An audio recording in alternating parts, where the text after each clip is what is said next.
Okay, so going, staying on the theme of your time in prison, was there any particular time during your imprisonment that was especially bleak? Would you say that was the time when you were in the cell deep down below with 31 other people? What?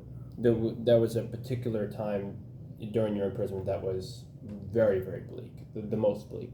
No, I mean, people have asked me whether I preferred to be alone or an open population. And clearly being alone was being an open population was preferable, despite all the risks. And those risks actually were preventable to a certain extent. But when you're alone, your worst enemy is your mind. And as it's the little fear, as they say in Doom. It's the little fear that will get you more than anything else. So no, I would say being in isolation can be frightening. I knew what was going on, so I could prepare myself for that.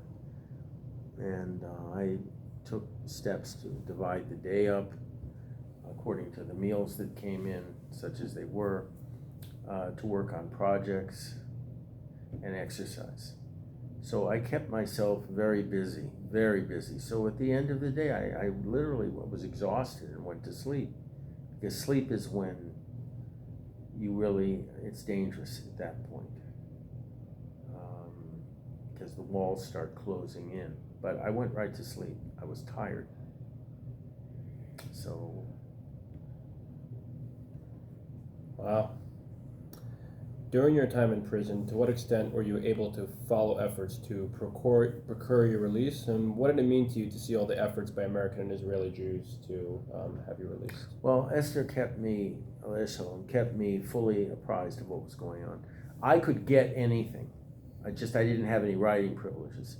And when I was in open population finally, I was restricted to, a limited amount of minutes that I used for talking to Esther, both for very personal reasons with our relationship to make sure that was shored up, and also to find out what was going on. And every week she sent me a box of information, a real box of everything that was going on in Israel and the United States, not just related to me, but in general. She sent me, I have 10,000 books now in storage in Maladumim. Books that she sent me, both technical books and general history type books, mostly technical, so I could keep up with my engineering interests. I had, I don't know how many subscriptions to newspapers and magazines. Everybody used to come to me for newspapers and magazines. I mean, I would read them very quickly and then just, what am I going to do with them? I'd hand them off. So no, I was overwhelmed with information when I was in prison. I was too well informed, if you can believe that. I mean, there were some things I didn't have an appreciation for, like Bluetooth and the ubiquity of cell phones when I got out. I was horrified at a restaurant with 4 children and 2 parents, totally self-absorbed into their own cell phones. I mean, this was like a dystopian future I'd read about. And so those things kind of surprised me. But no, I was very well informed of what was going on. Okay, moving on to a different question. During your trial, the government alleged that you sold intelligence to other foreign governments aside from Israel, such as Argentina, South Africa, and Taiwan. Did you, in fact, pass any intelligence to any other countries besides Israel? And so what? No, the problem for the government was that they didn't have a case against me as far as damage. So when you don't have the facts, you make them up. Now, the fact of the matter was I was the official intelligence liaison officer with many countries. So a case could be made that I could have passed information on. I may have passed information on. There was a possibility that you can go on with that. And proving your innocence is, well, it's kind of difficult. How do you prove a negative? I mean, it's hard. But the proof comes in the fact that I was never indicted for that. Trust me, if they had a scintilla of information, a scintilla that could attach me to having provided intelligence for money or for whatever other reason to another country, that would have been another charge. They threw, well, to be honest with you, bullshit at me, hoping that some of it would stick. I admitted to being a Pakistani agent when I was caught. That was what I was supposed to do. And I had everything in my apartment to substantiate that admission. Money, travel documents, pictures of me with various people, everything. Why? Misdirection. The deal was I was to be exfiltrated, leaving mud on Pakistan. It's a good idea, but you have to exfiltrate the agent. You don't abandon him, or worse, throw him out of an embassy. So, yeah, I admitted to being all kinds of things at the beginning, but I was never charged with anything. I only had one charge, and without intent to harm in the country involved with Israel. There wasn't any money involved. There wasn't nothing. None of that was mentioned. And the judge's attitude, as bad as he was with regard to Israel. He said, "I have two options in sentencing. I can either sentence you for being a mercenary, and it'll be a shorter period of time, and you'll be out, or I can accept the fact, as I do, that you were an ideologue and a bona fide agent, and I'm going to sentence you to life in prison without parole." And people didn't understand what my reaction was. I said, "Thank you, Your Honor." Much better to rot in hell knowing that you're at least accused of the right thing, rather than getting out and having to live with the opprobrium of being falsely identified as something you aren't. So that's why I said thank you. People thought I was being sarcastic. I wasn't. I was being very honest. I appreciated that. So the short answer to your question is no, and the proof of that is I was never indicted for anything else. Look, my ex-wife was in public relations, and her firm was dealing with, amongst other governments, the Chinese government at the time. So I got an open source directory of people at the embassy. I mean, it was available to anybody. Well, they found that in the apartment. That was hers. So what did they do? They accused her of being a Chinese agent. Okay. Well, she wasn't sent, the judge, they suddenly realized this is ridiculous. It's a public document. I mean, what are you doing? She wasn't a Chinese agent. So they dropped that. And one of her charges was conspiracy after the fact. I didn't even know what that meant. Well, it was a charge that was created to induce mafia wives to rat on their husbands. You should have known that when he gave you the mink coat and the Cadillac and the diamond rings, that he didn't have a job. So where was he getting this money? So that's what they hit her with. She should have known what I was doing.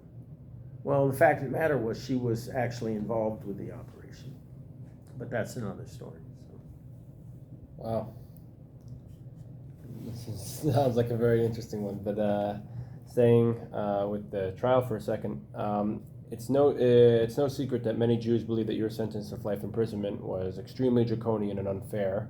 Given the fact that you agree with this idea and you said it was a warning, can you please expand on this idea of it being a warning, and why would the American government leadership want to issue a warning to the Jewish community in America? we've always been suspect in whatever country we've washed up on, down through history. Why? We're a very unique people who have been dedicated not only to survival, but to the reestablishment of our biblical homeland.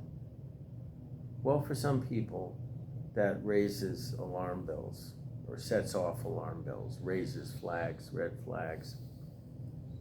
So, whatever metaphor or canard you want to use to describe how Jews are not accepted as reliable people, no matter how many of our people have died defending their country of residence,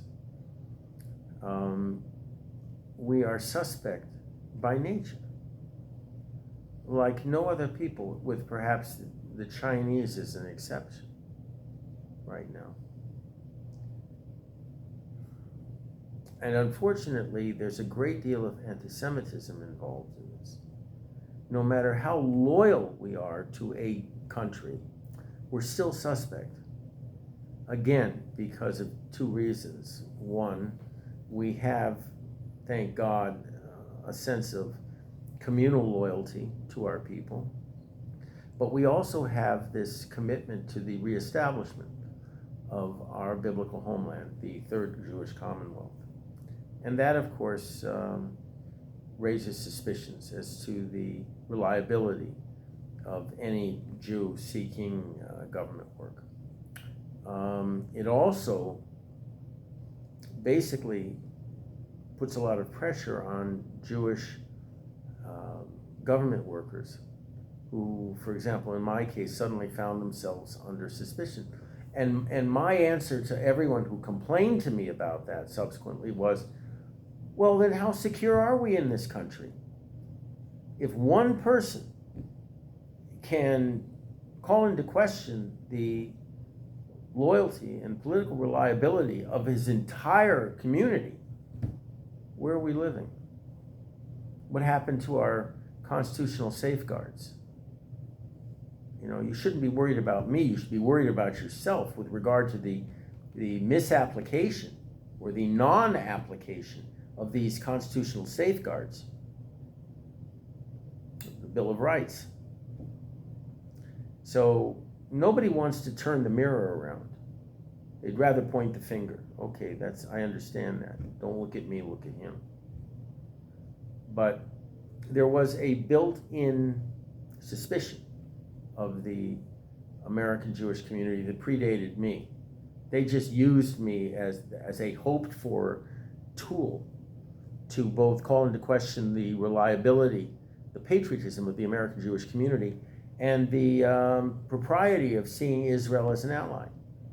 The ulterior motive in this case, apart from scaring American Jews, was to have the official characterization of Israel as an ally reframed as something less than that.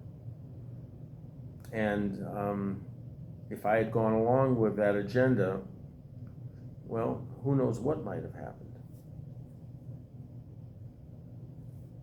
Does the name Alfred Dreyfus ring a bell? Of course. Yeah. So that's just one example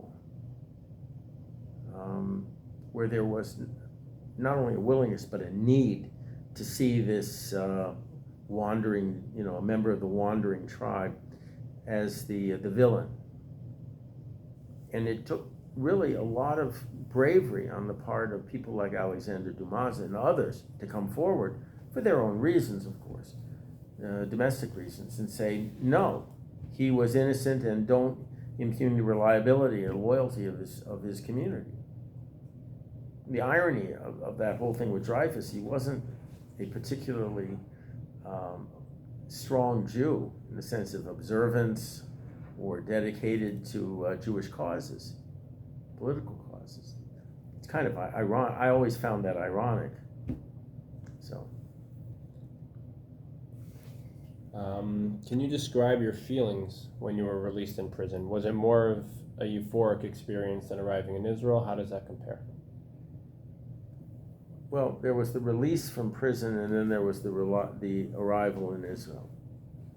The release from prison was a farce because I was basically in an open prison as opposed to a closed prison.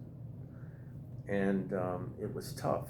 In many respects, it was harder and scarier for me than it was in prison. I remember one instance in New York where I thought Esther and I were done.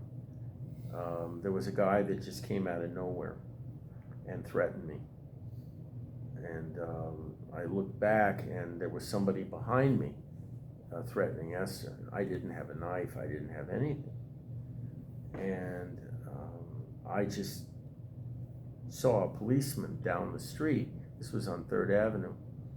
And I just started moving in his direction. And in prison, you don't listen to the person, you watch their hands. So I was watching the guy's hands. And I was prepared to do whatever I had to defend my wife. Well, here's the interesting thing. The captain of the precinct, a Jewish guy, showed up, and he had his people immediately check all the cameras in that area because there were banks everywhere. It was all scrubbed. Within an hour, when they got to the banks, someone somehow had scrubbed the video of everything that happened on that corner. There were 4 banks around the incident, and the video was scrubbed. There just wasn't anything. All 4 banks? All 4 banks. There was no video coverage. Wow. So I looked at him and I said, well, what do you think? He said, well, you know damn well what I think. This goes above us. You need to go to Washington to find out what happened. It's clearly they were trying to intimidate you to the point where you would hit them or you would do something violent. And he said, you know very well, if you touch anybody, you're going back day for day for the rest of your life. And so Ron Dermer, who was the Israeli ambassador at the time, made a very forceful protest over what had happened. And we later found out that assurances were given that it wouldn't happen again. Nice try. Nice try. I asked the parole people, can I get a gas gun? No. Can I get a taser? No. Can I get a bulletproof vest? No. I said, what am I supposed to do to defend my wife? And the answer was, you do whatever you have to as a husband to defend your wife. We'll try to take care of you afterwards. The parole people were not bad. I mean, they were stuck doing a really lousy job. And they knew that I wasn't a threat. I wasn't going to go rob a bank. I wasn't going to rape a child. They knew that. So some of them would actually come over and relax. I mean, they were talking to me about what I was doing and everything else, but they were relaxing. Esther served them coffee, cake, whatever. I didn't feel particularly threatened by them. Gee, it was somebody to talk to. And they were okay. The parole people in New York were okay. They were doing something that they were told to do from Washington. They didn't necessarily like it. They thought it was a waste of time. But they were as reasonable as they were allowed to be with me, and I appreciated that very much.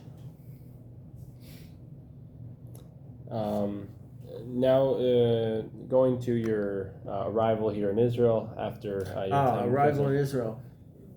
What was shocking to me was that I very quickly realized that the country I thought I sacrificed myself for didn't exist.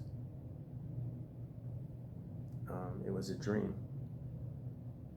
And sacrificing yourself for a good dream is okay. But when reality comes up and hits you in the face of who you were really working for, and what you were working for, it's a crisis. It creates a crisis. And I had to remember that I didn't work for any particular politician or faction or government administration. I worked for the land and people of Israel.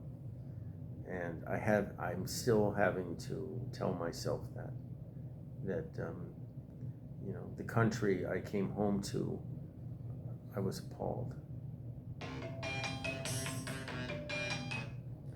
I was absolutely appalled. The hypocrisy, the corruption, the cowardice, and it's only gotten worse now under the new government, Bibi's government, judicial reform and everything else. With the left now, I really have to wonder where I am. I mean, it's insane. It's like collective insanity that I've seen. I've talked to the protesters. This is part of coming home. I've talked to these leftists, and they scare the hell out of me. I'm actually more comfortable with a Hamasnik than I am these guys, the Kaplan force. The Hamasniks are rational. I understand them. They understand me. They want to kill me. I want to kill them. Good, fine. But these Kaplan people, they don't want to kill me. They want to convert me. They want to brainwash me. They want me to take the red pill and follow their orders. Well, I don't follow orders very well to begin with. And when it comes to progressives, not liberals. I consider myself, believe it or not, a liberal. But with progressives, they scare me more than the Iranian mullahs do. They're more totalitarian than anything I've personally encountered, apart from my mom and dad, in terms of you will do as I tell you and you will like it. Okay. It's very scary to come home to this right now. Esther, alayhi shalom, told me very soon after we arrived that there was a war coming. I understood that because that's the nature of living in Israel. You could have a war at any time. And then she said, but unfortunately I won't be here to help you. And that got my attention very quickly. And she said, the war we're talking about is not with Hezbollah or Hamas or even Iran. It's over the Jewish identity of the state. And she said, you will not be prepared for what you're going to see. And she was right. I'm thankful in a sense that she didn't witness what we're seeing right now. What I'm seeing every Motzi Shabbos, living where I am, this insanity. I talked to a bunch of these kids that were sitting and blocking the road, and I said, you know who I am. Okay. So I said, where are you kids from? Herzliya Patuach, Savion. I said, oh, that's nice. How'd you get here? We were given tickets. Where are all the girls? Well, they're out looking for some bars and some restaurants we're going to go to after it's another hour. We're here for just 2 hours. I said, what's the flyer? He said, these are our talking points. I said, well, who gave you them? Some New Israel something. I said, New Israel Foundation, NIF? Yeah, that's it. Our teacher in high school gave it to us. And I said, well, what were you told to say if someone like me came up? Demokratia, demokratia. I said, okay, can I ask all you guys a question? I've asked some of the striking pilots this question. They were all ears. And I said, did we have a democratic election? Yes. They all said yes. Did you guys lose? Yeah. I said, get over it. They didn't like to hear that. I said, you're all a bunch of brainwashed punks. And I guess nobody had ever talked to them that way before. And I said, you're despicable. I said, you're blocking a road. There are 2 ambulances ready to come through. Why don't you get out of the road? The ambulances have their sirens on. Get out of the road. And they said, no, we don't have to, because this is demokratia. We have a right to sit here and block the road. I said, you know what? In point of fact, you don't. There's a law stating that you should go to jail for blocking the road. Did you know that? No. I said, your teacher didn't tell you that, did she? No. I said, where is she right now? We don't know. I said, yeah. I said, be careful of those people that volunteer you. So I've talked to many of them, and they scare the ever-living bejesus out of me. That when we got off the train once from Tel Aviv, Rivka and I, there was one woman in Navon station sitting on the ground, rocking back and forth in a trance. Demokratia, demokratia, demokratia. And Rivka and I just looked at her, and we couldn't believe it. She was mentally ill. And, okay, wow. So, I am not asking for anyone to crack their heads. I'm asking for the law to be applied as it's written. That's all. Left or right, Haredi or secular, I don't care. You block a road, you get arrested, you go to jail. You block the trains, the same thing. You block the airport, you really go to jail. We have the laws around the books. I'm just asking for the equal applicability of the law. That's all. And I'm a fascist because of that. I've been called a fascist a few times too. Well, I mean, this is one of the things that shocked me when I came home. I'm, as I said, I'm basically a liberal. I went to college in the 70s in California. Different kind of liberal back It's then. a different kind of liberal, but, Classical. I was a classical libertarian back then. Yeah. I helped found the Libertarian Party at Stanford before they went stupid. So I keep reminding people that the enemy of the totalitarians are the liberals. And the liberals were always the first ones they went after. And look what's happening now with the Democratic Party in the United States. The progressives, the first target that the progressives has been the liberals, to quiet them, to basically intimidate them into silence. So this great Democratic Party that used to be the party of liberalism has been basically taken over by progressives. And what Lyndon Johnson and Hubert Humphrey and even Truman stood for has just been washed away. And we're in danger of seeing the same thing now in Israel. Yeah. All right. Thank you so much for taking the time, Jonathan. It was a pleasure speaking with you. And Mr. Hashem, I wish you all the best in your future endeavors in Israel. Thank you.